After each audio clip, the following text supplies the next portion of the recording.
Alexander అసలు భారతదేశంలోకి వచ్చాడా? రాలేదు. ఎవరినైనా ఓడించాడా? లేదు. అన్నీ కట్టుకథలే. అసలు అలెగ్జాండర్ రావడానికి స్కోపే లేదు. అప్పుడు అంత స్థాయిలో ఉన్నది మన భారత సామ్రాజ్యం.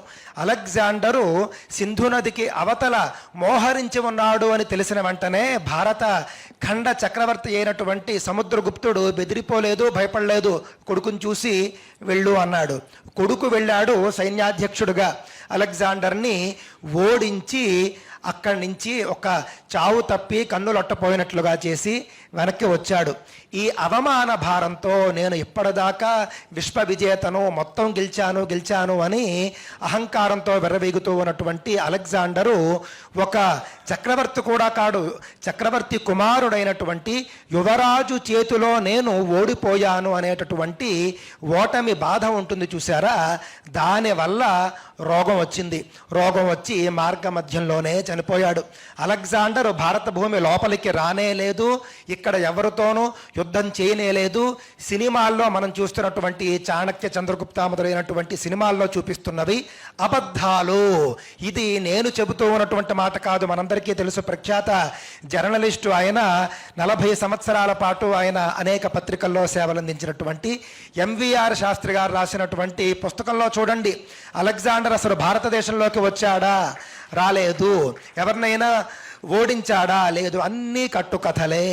అసలు అలెగ్జాండర్ రావడానికి స్కోపే లేదు. అప్పుడు అంత స్థాయిలో ఉన్నది మన భారత సామ్రాజ్యం. కాకపోతే అన్ని చోట కూడా అదే బోధిస్తూ ఉన్నప్పుడు ఏదో బ్రాహ్మణుడు మేకలు కథలు ఉంటాయి. ఒక మేకని మోసుకుంటూ వెళుతుంటే కుక్క అని చెప్పేసి 10 మంది అనేసరికి కుక్కే అని మేకని వదిలిపెట్టి వెళ్ళిపోతాడు. ఆ విధంగా 10 మంది కలిసి ముక్త కంఠంతో అబద్ధం ఆడితే అదే నిజం అని అందరూ కూడా అనుకునేటటువంటి దుస్థితిలో ఉన్నాం.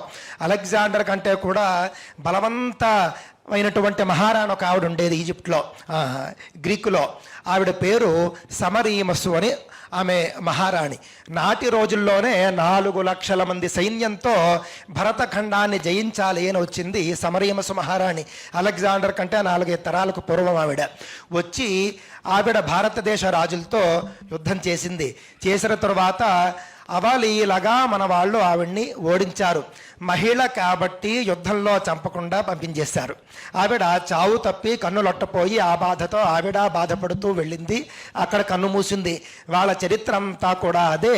కానీ అలెగ్జాండర్తో వచ్చినటువంటి భజంత్రిగాళ్ళంతా కూడా లేదు అలెగ్జాండర్ అంత చేశాడు, ఇంత చేశాడు అని చెప్పేసి రాసేస్తే వాళ్ళు రాసినటువంటి దాన్ని మనం నిజాలనుకుని ఇప్పటికీ కూడా చెప్పుకుంటూ ఉన్నాం.